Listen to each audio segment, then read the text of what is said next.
It's a totally different book, actually. It's the sort of book that you have to have a zoom lens in order to translate it, because the beauty occurs at the level of the sentence in the paragraph. It's such an adventure novel. It couldn't be more different, actually, as a book. It's completely,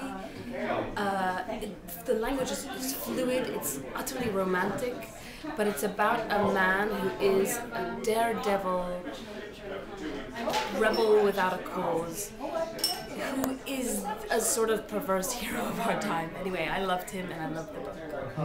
And when was the first time that you had read this?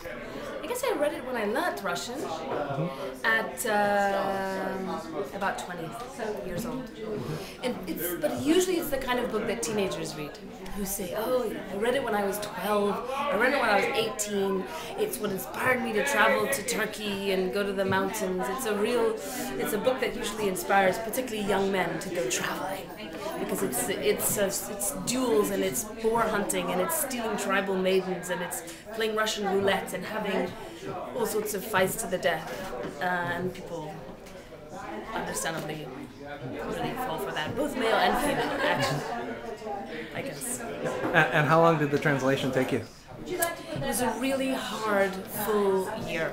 I didn't really do anything else. I just soaked in it completely, which I think was kind of a nice amount of time for it, because if you let it go on too long, then you're sort of a different person when you're doing the end of the translation as to when you started. So you kind of got to sink into the project if you're going to do it, I think. And have you started work on a new project?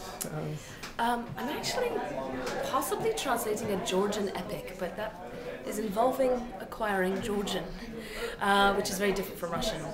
And also flirting with the idea of translating some very early Russian novels, which no one's ever heard of.